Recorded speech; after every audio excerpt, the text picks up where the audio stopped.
MP MLA चाहे police दरोगा, रामदेव करावो ताणे सब ही के योगा। और MP MLA चाहे पुलिस दरोगा, सबके सिखावा ताणे रामदेव जोगा। मोदी जी का बढ़ती बिया दाढ़िया नु हो, सुना आगे का होगा। बाटे पालन बहुते बढ़िया नु हो, सुना आगे का होगा। नमस्ते प्रणाम, हम अजय साहनी स्टार आप सभी का हार्दिक स्वागत अभिनंदन करता नहीं अपने लय म्यूजिक मूवीज स्टार पर, अपने पेज पर और अपने चैनल पर। आप लोग हो सके तो फॉलो कर ले पेज के और सब्सक्राइब कर ले हमारे चैनल के। कुछ न कुछ करेंट अफेयर पर गीत गवनई चलत रही, लगल रही सिलसिला। आज जौन बटे मोदी जी का जौन काल कारनामा, इतना दवाई खाना के डॉक्टरन के गरियावत रहना हुआ, डांटत रहना हुआ, बोलत रहना हुआ योगा गुरु महादेव रामदेव बाबा, और काल तो एकदम छा गई ना, सजी चैनल पे हीरो बन गई ना। अब मोदियो जी भरू नहीं के गेटअप में जन फर्स्ट क्लास का एकदम पहिर के जौन बटे कुर्ता और एकदम गिरुआ 72 बड़ा बढ़िया लगत रहे लोग, दोनों जने एकदम जुड़वा भाई लगत रहे लोग। दाढ़ी उड़ी सब बढ़ गए, जाने सफेद जाने करिया, ब्लैक एंड व्हाइट। तो यही पर क्या कहे के बाद MP MLA चाहे पुलिस दरोगा, सबके सिखावा ताणे रामदेव जोगा। मोदी जी के बढ़ल जाता दढ़िया नु हो, सुना आगे का होगा। बाटे पालन बहुते बढ़िया नु हो, सुना आगे का होगा।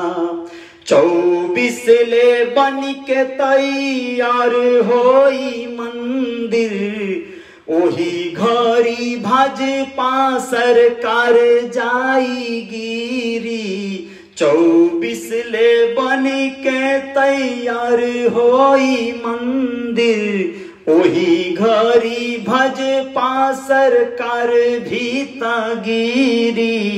तब का ढकेली है वो लड़िया नो, सुना आगे का होगा।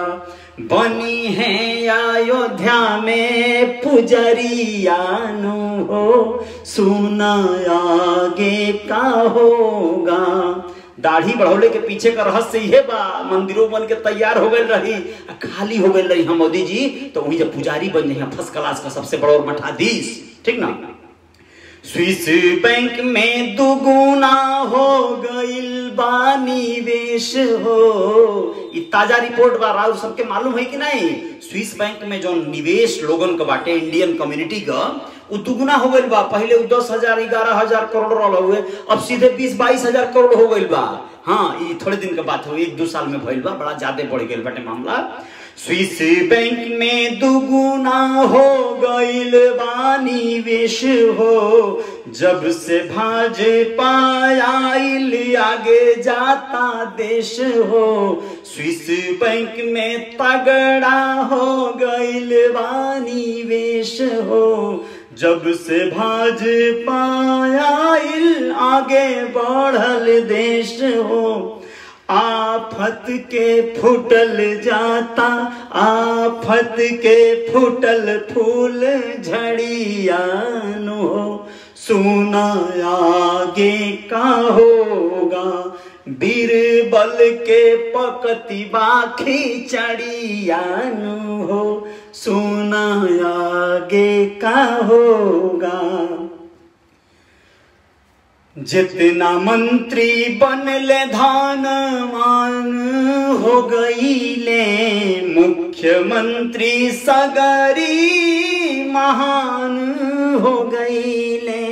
जितना मंत्री बनले धनवान हो गईले, मुख्यमंत्री सगरी महान हो गईले, जनता के तुरले कमरियान हो, सुना आगे का होगा, भरी लिहले आपन डेहरियानु हो, सुना आगे का होगा।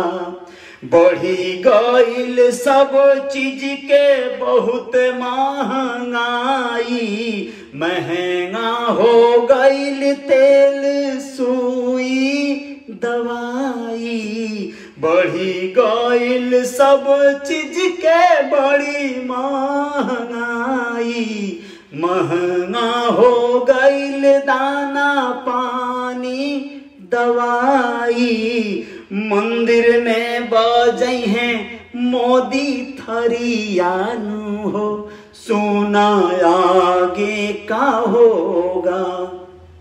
बढ़ल जाता खूबे उनका दढ़ियानु हो, सुना आगे का होगा। बहुते पालन बाटे बढ़ियान हो, सुना आगे का होगा। तो आगे होखे वाला यह कुल कारनामा बाटे भाई, साफ सुथरा बात बा। जौने हिसाब से ग्रोथ होता टे आप लोग देख के समझ सकता है, गेटअप बदलत जाता कोनो तो खास बात बा। अब भाई उम्र के साथ समय के साथ गेटअप बदले लाई तो समझ में आवता, तो जाहिर सी बात बा कि अब नया लुक में अइले का तो कोनो चांस बा नहीं। हाँ, ये बाती का अनुमान जरूर लगावल जा सकेला कि पदभार से मुक्त भइले के बाद वही तरह का गेटअप शोभा भी दे। चलिए सब जय जयकार जारी रहे रियल हमारे लय म्यूजिक मूवीज स्टार पर। आप लोग जुनबा सब्सक्राइब करे चैनल के और फॉलो करे पेज के। जय हिंद, जय भारत।